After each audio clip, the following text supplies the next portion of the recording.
Adding in 3, 2, 1.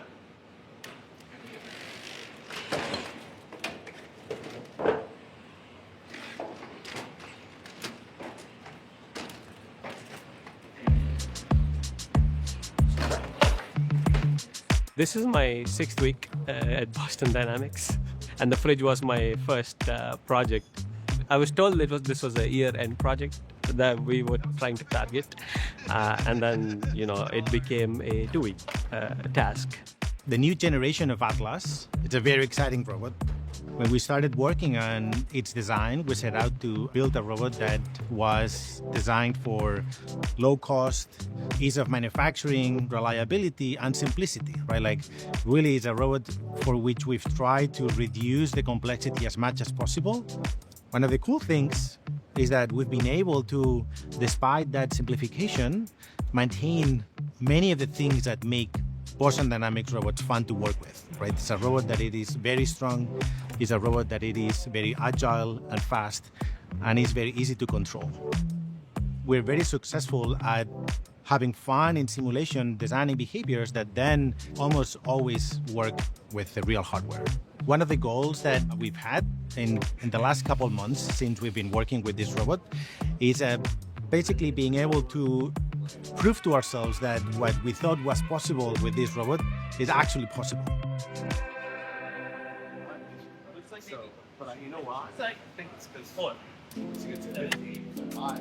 Basically, Atlas needs to be a tool. A tool basically that is similar to humans, which means it needs to start interacting with objects. And objects come in all shapes and forms. And because Atlas is a beast, and we know that it's capable of lifting heavy objects, we basically wanted to jump in the deep end. The empty fridge is 50 pounds, and that is mostly what we shot with. In the lab, to really see what we could do, we were able to go up to 100 pounds, which was entirely unseen for the policy. It was always trained at about 50 to 70 pounds. And this is really pushing the limits of what humanoid robots can do. I don't know of any other humanoid robot that has moved a big, heavy object like a fridge.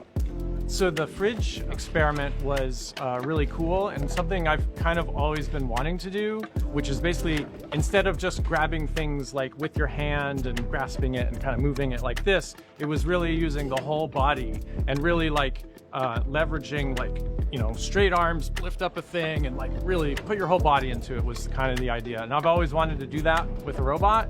A couple of things have come together recently. We have a really capable new robot that could actually do it, and we have a lot of really cool new tools on the team that we're utilizing to program it to do these kinds of behaviors.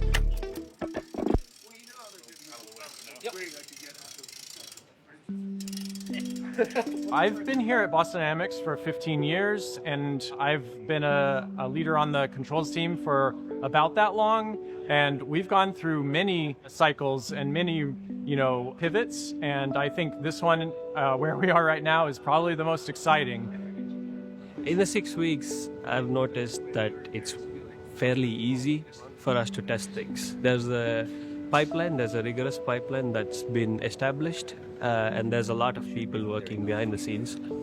The whole system in itself is a packaged system for us to test new policies on. So I could be training a policy today, and tomorrow I have a baked-in policy, and within an hour, my policy is on the robot. I'm testing, I'm collecting data, I'm seeing what's happening, and then I'm iterating and I'm getting back.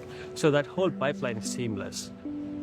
We kind of have a very close sim to real gap with just the robot. And that's been very fun to focus on and not worry about that aspect. We put together a reference of what it would look like for the robot to move the fridge. Then in simulation for millions of hours, we let the robot practice moving the fridge in the exact same way. We encouraged it to move the fridge like we told it, to not drop the fridge, and all those sorts of things. And then once you get sort of the reward tuning right, the physics correct for the hand dragging along the fridge, and you run it on the hardware, it does perfectly. We have not seen the limits of what Atlas can do. We are still pushing the limits in terms of the sort of big, heavy object that Atlas can pick up. We're always going to keep pushing it. All right, backflip in 3, 2, 1.